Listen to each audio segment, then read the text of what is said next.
On the phone right now is the Reverend Darius Pridgen, the president of the Buffalo Common Council. Reverend Pridgen, thank you for joining us tonight. What can you tell us? Well, I'm learning everything as probably most of the community is through the news media.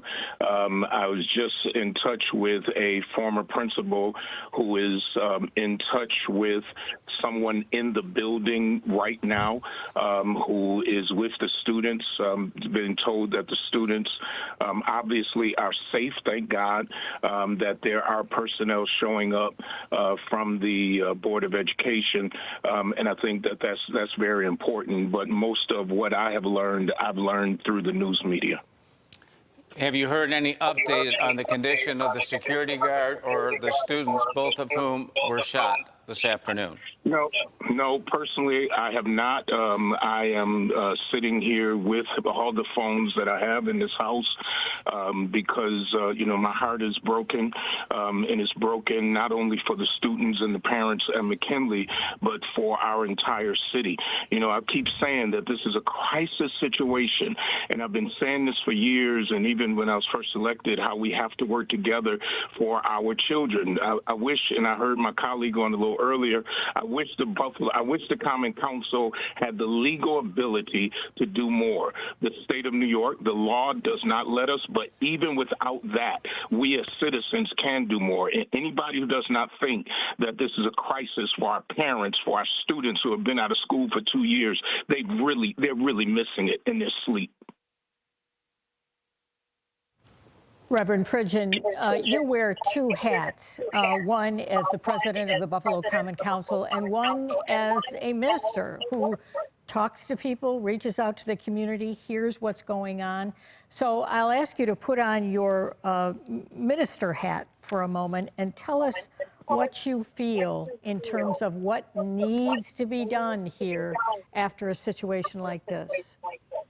Well, as someone, unfortunately, who in the last couple of years buries at least a third of homicide victims in the city at our church, I'm watching this every week, every day, meeting with families, seeing the heartbreak.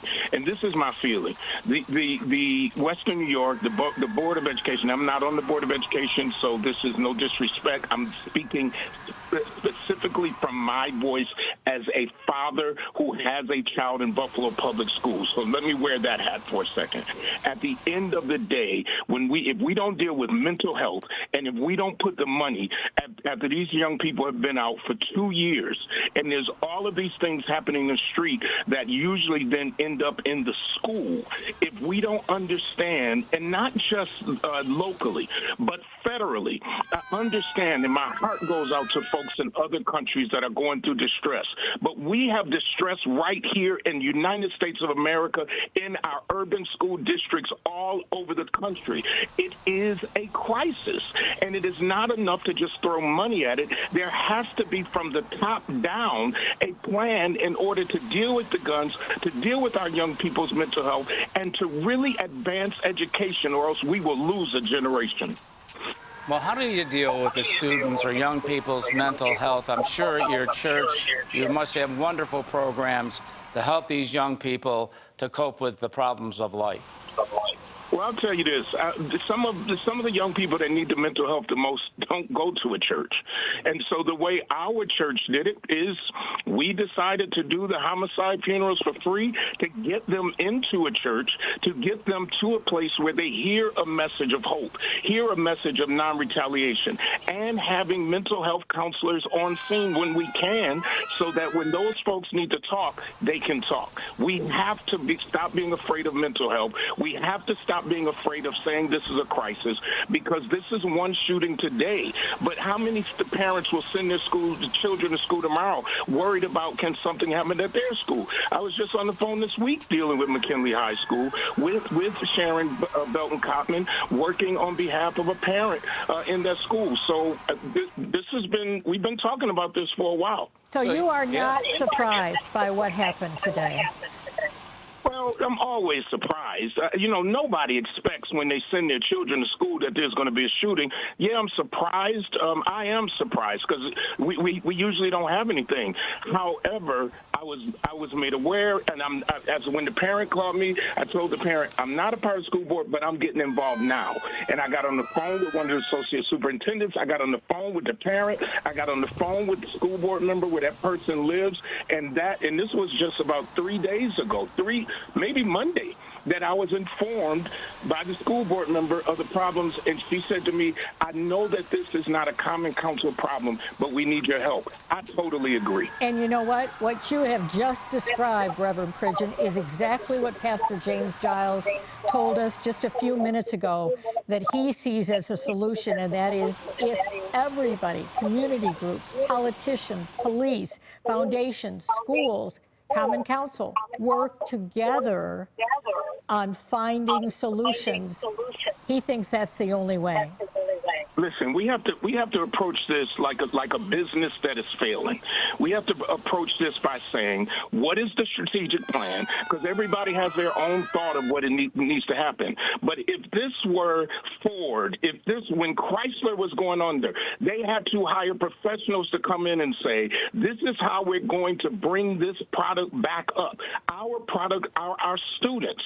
So if we don't have a plan, everybody can say something needs to be done. Well, what the heck is it then?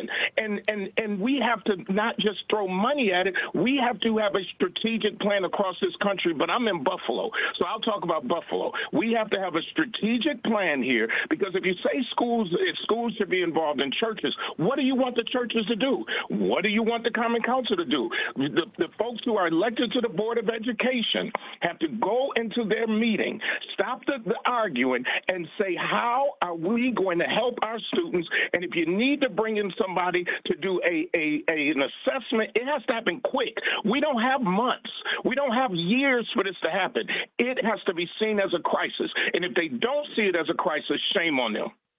Well, Reverend Pridgen, you know as well as Jackie does, and I know that there have been problems that the BTF President Philip Remore for years has been clamoring about at McKinley High School. There have been problems with the administration there. There's been problem with discipline there. There's been problems with suspensions there. Now it culminates in a double shooting. And we've been told, we've been warned, we've been tipped off before. McKinley has problems.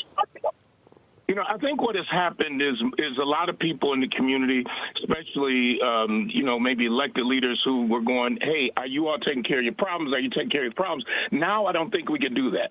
I think our children deserve, for all of us. I can remember when I first got elected, I asked elected officials from federal down to local, let's get together on one thing that we can work together. And that one thing for me was education. Louise Slaughter was still alive. We worked for a moment, and it all goes away because everybody goes into their silos, and potholes become the big thing. While in the middle of worrying about a pothole, we have our children drowning. And we're afraid to say it because we don't want anybody to get mad at us. Well, somebody should be mad at us, daggone it, because at the end of the day, they're the ones who are going to suffer. The rich will get richer and the poor get poorer, and I'll keep burying kids if we don't face up and take ownership. But we need a plan. Reverend Pridgen, we are probably going to have to pull away from you very quickly because we believe there is a news conference starting with the mayor and the Buffalo school superintendent. But you know all the players who need to work together. Can you imagine that it will happen, it will work successfully? Let me tell you this. I can imagine it. I can see it, but it has to happen. And it's got to start from within those who are charged to watch over our students, those who are charged and elected, and they have to pull us to a place of saying, this is what we need. As a pastor, we stand ready, but tell us what you need. We can't just walk into the schools. Parents can't even go to the schools right now. So you got to tell us. If you don't give us any direction, it'll be a lot of talk, and that's not what these students need. Well, Reverend Pridgen, we're seeing members of the school board coming together right now outside of McKinley High School. We are waiting for School Superintendent Kreiner Cash, Amir Byron Brown.